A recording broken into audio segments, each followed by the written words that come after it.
Hi, and welcome back to BarryT's Garage. It turns out, for all you Flathead V12 fans, a lot of you have watched the startup episode where we fired up a turning but kind of unknown engine. JB and his crew have been working on developing a 3 Duece or 3x 2-barrel carburetor setup, an intake manifold setup for these engines.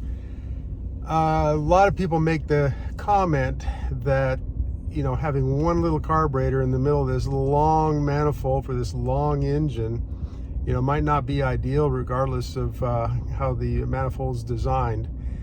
And certainly JB and many others understand that. So we had kind of a little casual conversation about the development process, and which has now, as of this video, now has been completed, where JB has developed kind of an assembly line, so to speak, or at least a process to manufacture these intake manifolds. So I'm bringing you along. Thanks for coming. When you're making, are you filming? Well, you never know. Sometimes the best things happen just off the cuff. Okay. You never know. When you're making a manifold, then one of the things you have to be very careful of is that you do not allow any porosity such that somewhere in the system, and this is a system, it's got a top, a bottom, a middle, and places for carburetors and all that. Yeah. We have to make sure we're not drawing air extraneously. Right. Because that robs power from the engine. Right. In other words, if this was to leak around this edge where It's going to lean out your fuel mixture. sure, and it's going to make it very weird and such. So what we did was we sealed it up temporarily, as you notice. All the holes have been sealed temporarily such that we can now draw a vacuum on it. Ah, that's what this is all about. That's right. This device reads a negative pressure. Gotcha. All right, there is such a thing, believe me. Yeah. Trust me. Okay. All right. So when this thing is charged, if that needle drops, it means it's pulling air from somewhere. We don't really care where. Mm-hmm. We would if it did. We've already tested it does not draw air. Okay. Meaning that it's completely and totally sealed, so we don't have to concern ourselves with leakage. Right. That it's going to rob power and cause it to run lean. Yep. Okay? So you're basically proving that it's a solid device. Exactly. It's good. Each one of these we make is going to have to go through that test. Okay. Oh, so you're not just testing the prototype, so to speak. No, we have to. This is standard procedure. Yeah, exactly. And we think we've got a really good idea here. We think we've done it in such a way that's actually better and maybe a little less expensive. Yep. And because the 3.2s appear and then they disappear, they make a run. Right. They all sell out, and they're very expensive. And they're Right. very hard to get. And frankly, some of them aren't that great, Mm-hmm. to be kind. Yeah. They look nice. Some people don't care whether they work or not. I care a lot because I came from a race car background. Right. And things that don't work don't go on a car. It's just ridiculous.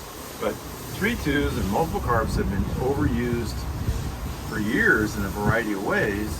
Mostly they overcarburate the engine, and we talked about that in an earlier episode about how you can overcarburate an engine. Just putting thousands of carburetors on it. Right. It's not always a good idea. I bet that one manifold you showed me that had 6 carburetors. 6 tubes, you know. You know, if the engine cannot ingest the fuel, it's like making you eat a hot dog a second. Right. Yes, technically you might be able to do it, but would you be having a good time? Probably not. Okay. So we've got the same thing going on here. We got 3 carburetors. We want the airflow to draw evenly out to the 12 cylinders. We got a lot of cylinders here. Yep. They all want their fair share. Right. Okay, they don't want all the fuel going to these 2 guys right next to that part of it. That's right. So the plenum on the inside, which is a factory design, remember we robbed the factory bottom. Yep. Because it was well Because it's well designed. It was well Yeah. thought out, and Good it solved engineering. some of our problems. It provided a place for the generator. It gave us a sturdy base, and now we've got the best of both worlds. And we're thinking now we've got a really good product. Yeah. Even